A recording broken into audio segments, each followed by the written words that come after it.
देखो तुम्हें लग रहा है ना सबसे ज्यादा गम तुम्हारी लाइफ में, गलत। सबसे ज्यादा गम है टीचरों की लाइफ में। इनकी लाइफ में इतना गम है कि हमारे देश के अलग अलग कॉलेजों में फेयरवेल कैसे मनाया गया, ऐसे।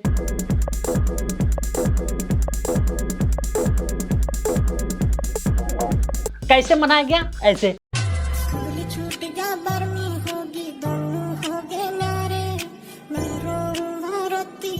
कैसे मनाया गया, ऐसे।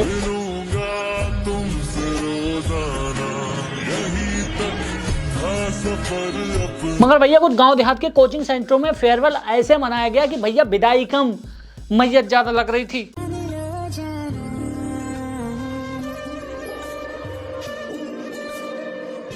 अरे टीचर को ये होना चाहिए कि बच्चों को पता भी ना चले और वो विदा भी हो जाए, मगर नहीं, ये उनको बैठ कर रुला रहे हैं।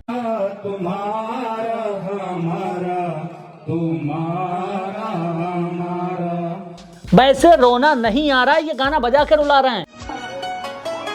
तू मेरे घर की बाती, वो घर। कोई फूल छिड़क के रुला रहा है।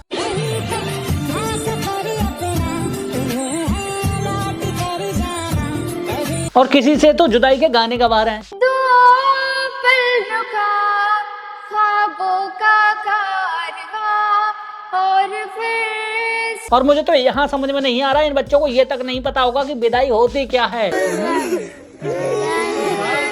फिर ये बच्चे रो क्यों रहे हैं? भैया ये जबरदस्ती मत रुलाओ हमारे बच्चों को, ठीक है? अरे भैया तुम टीचर हो बच्चों के या पेरेंट्स, जो वो तुम्हें रो के दिखाएं और वो नहीं रो रहे हैं तो उन्हें जबरदस्ती रुला रहे हो। शर्म करो। इसमें देखो आगे वाली सीट पे लड़कियां मुंह नीचे छिपा पड़ी हैं, आखिर झूठा रोना कहाँ तक रोए। और इसको देखो ऐसा लग रहा है हंस रही है। और अब पीछे चलो, इधर आओ, ये जो टोपी वाला दिख रहा है तुम्हें लग रहा है इसको विदाई की परवाह है कोई? इसको फेयरवेल पार्टी घंटा फर्क नहीं पड़ता, ये इस लड़की पे लाइन मार रहा है, नहीं समझे? बंस मोहर एक बार और देखो, ये टोपी वाला इस लड़की पे लाइन मार रहा है। पकड़ लिया साड़ू। समझ गए? अब इधर आ जाओ, ये भाई साहब हमारे पैन बांट के बच्चों को प्रेरित कर रहे हैं कि रो। मजा पीछे वाले लौंडों में आएगा, वो देखो पहले से ही रोने की एक्टिंग कर रहा है। हाँ ये भाई लौंडे होते हैं जो साल भर कतई कोचिंग नहीं आए होते हैं, लेकिन फेयरवेल वाले दिन जरूर आते हैं। और अगर इस तरह से लौंडा शकल दिखा दिखा के रोए तो समझना ये चहेता बनना चाह रहा है। और अगर ओवर एक्टिंग ऐसी हो जाए लौंडे की कि टीचर के सामने कतई दम तोड़ दे तो समझना कोचिंग से निकलते ही गाली देगा ये। और अगर लौंडा ऐसे बैठा हुआ है जिसके इर्द गिर्द गोपियां नजर आ रही हैं, मतलब ये गोपियों के बीच में सिंगल लौंडा बैठा हुआ है और शकल से देख के ऐसा लग रहा है कि भाई साहब कितना शौक है, जैसे कोई मर गया हो, मगर नहीं भाई साहब कुछ ज्यादा नहीं हो गया भाई साहब, ये बहुत चालाक है। इन दो लड़कियों को ना सही इस वाली को जरूर पटा लेगा। मजा आया। और तुम लौंडो मेरी बात मानो, मैं कह रहा हूँ मान ही लो, नहीं क्योंकि भाई साहब ये जो चोचले हो रहे हैं ये तुम्हारे लिए नहीं हो रहा है, ये सिर्फ उस एक लड़की के लिए हो रहा है जिसके क्लास में होने से रौनक मालूम पड़ती है, जिसके आने से कोचिंग में भीड़ बढ़ गई थी, और जो एक दिन नहीं आती तो टीचर का पढ़ाने में मन नहीं लगता है। अभी प्रूफ करता हूँ, देखो ये लड़की शकल दिखा दिखा के रो रही है, हाँ बहन बन गई चहेती। ये लड़की हाथ झटक के रो रही है, हाँ बहन तू भी बन गई चहेती। और ये लड़की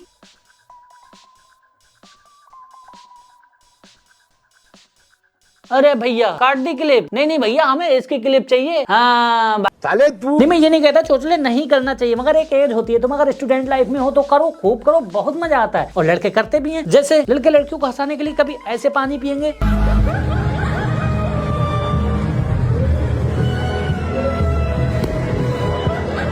कभी बर्थडे पे चीनी बंटवा देंगे। लेकिन ये साला कर क्या रहे हैं?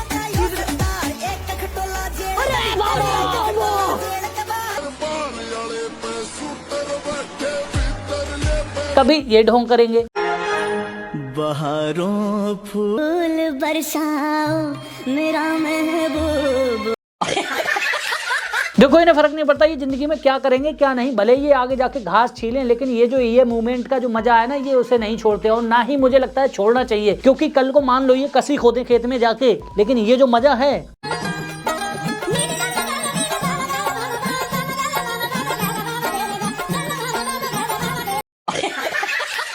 वो मिलेगा। भले ये आगे जाके ठेला लगाएं, मगर ये मजा मिलेगा।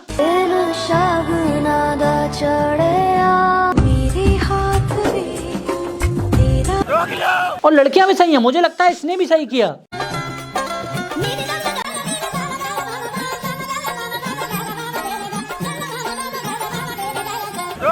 अरे हो यार, कल को ये बर्तन मांजे रोटी बनाए किसने देखा है? अभी का जो मजा है वो ले लेना चाहिए मुझे लगता है, और इसी को मुझे लगता है प्रेजेंट में जीना कहते हैं। और मैंने देखा जो बच्चे पढ़ने में तेज हुआ करते थे और जो बैक बेंचर थे, जैसे ये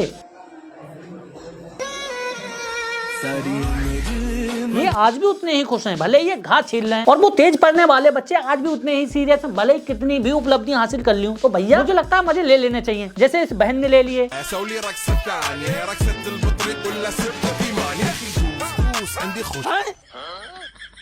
इस भाई ने ले लिए। नहीं, इसको मूवमेंट के साथ चलना कहते हैं, आप हर मूवमेंट को निचोड़ के गिर रहे हो।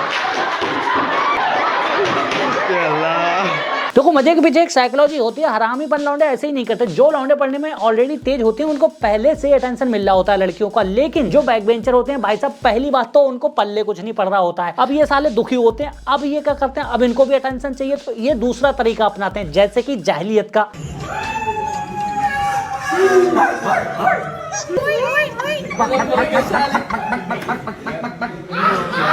सही में यार, इस जाहिलियत में बड़ा मजा आता है।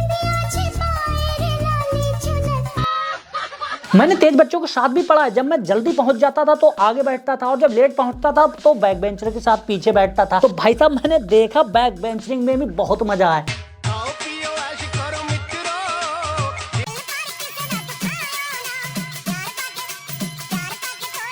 और ये वाला मेरा फेवरेट था।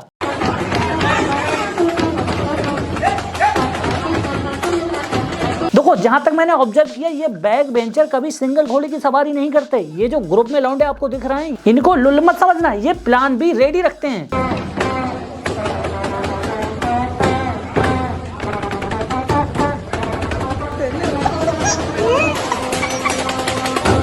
जैसे ही बालों वाला लौंडा, ये ऐसे ही खुश नहीं है। इसका प्लान होगा कि अगर पढ़ाई में कुछ नहीं कर पाया तो भाई साहब एंड में बैंड बना लेगा। और ये भोंपा वाला, इसका भी कुछ ना कुछ रहा होगा, जैसे बाप की कोई किराने की दुकान या जमीन जायदाद। और ये जो आगे बैठे हैं मुंह उतारे हुए, भाई साहब इनका फ्यूचर मुझे थोड़ा सा डार्क लग रहा है।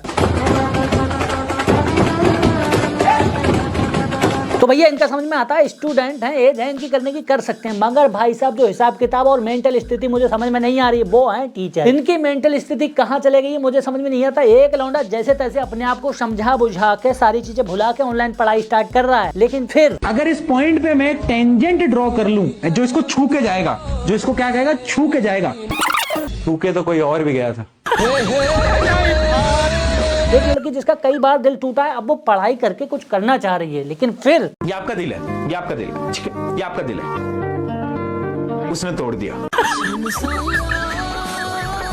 एक लड़की जो किसी को भुला बैठी थी, अब उसका पढ़ाई में जी लग गया था, लेकिन फिर तुमने नोट करा कि साल खत्म होने को आ गया यार, पर उसका रिप्लाई तो फिर भी नहीं आया ना।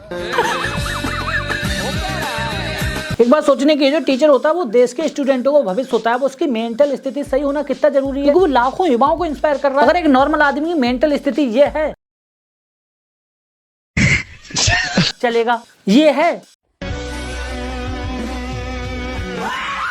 चलेगा, लेकिन जब एक टीचर की मेंटल स्थिति ये हो जाए, इसको कैसे याद रखो, याद रखने सिंपल सी टेक्निक है। वैसाख, अप्रैल, अप्रैल के अंदर क्या गया, पेल, ठीक है, पेल। और हाँ, वैसाख, वैसाख के अंदर गया साख, साख का मतलब होता है आपकी इज्जत, ठीक है, साख भाई तुम्हारी साख, तुम्हारी इज्जत, ठीक है। यानी कि अगर आपको कोई भी पेल जाए, पेल जाए मतलब कोई, नहीं भैया ये नहीं चलेगा, फिर स्टूडेंटों की मेंटल स्थिति भी ये देखने को मिलेगी। क्या नाम है आपका? पता नहीं मुझे, नाम नहीं पता है। कैसा तैयारी है जेईई का? ठीक है, आई मीन पता नहीं, वो तो पेपर बताएगा। कौन सा अटेम्प्ट है आपका? ये डिप्रेशन है, इसे हंसी मत समझना। और ये एक केस नहीं है, हमारे देश का फ्यूचर ऐसा हो गया है, ये पेपर देने जा रहे हैं, पेपर कैसा था ये वो नहीं बता पा रहे हैं। था टफ मॉडरेट।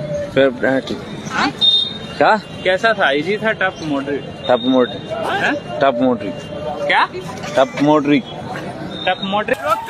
ये माइक छोड़ के भाग रहे हैं। क्या नाम है? मेरा नाम अमित कुमार। बायोलॉजी की जगह बकलौली बोलना है, किस चीज का एग्जाम था? बायोलॉजी का। और पॉलिटिकल साइंस की जगह प्रैक्टिकल साइंस। क्या चीज का एग्जाम है? पॉलिटिकल क्या sir? Political science. Political science? Yes sir. Political science. ये भी छोड़ो, जनरल अवेयरनेस देख लेते हैं। इनसे पूछा गया 20 की स्पेलिंग क्या है, क्या बता रहे हैं? 12th का स्पेलिंग बोलो। TWENTY, 20 मतलब 12th, 12। क्या? TWENTY। हाँ जल्दी जल्दी बता देते हैं, टीचर को कुछ समझ में नहीं आएगा, पल्ले नहीं पड़ेगा। अस्थिर से, अस्थिर से बोलो ना। 12 TWENTY, 20 मतलब 20। 20 12th पूछ रहे। तो भैया मैं टीचरों से विनती कर रहा हूँ, आप अपना काम ढंग से करो, क्योंकि देश का फ्यूचर तुम्हारे ही हाथ में है। तुम तो यार ये कह के चले जाते हो, थूके तो कोई और भी गया था। बच्चों की पढ़ाई नहीं होती, और ये बच्चों को जबरदस्ती रुलाना, अपने लिए प्यार उमड़वाना उनके प्रति, ये बंद करो। कुछ ऐसा क्वालिटी में करो कि उनको तुमसे खुद से प्यार मोहब्बत हो जाए, ठीक है ना। बाकी तुम वीडियो को लाइक शेयर सब्सक्राइब करके और कमेंट मार दो, शेयर मार दो उसको अपने ग्रुप में, ठीक है। मैं मिलता हूँ नेक्स्ट वीडियो में।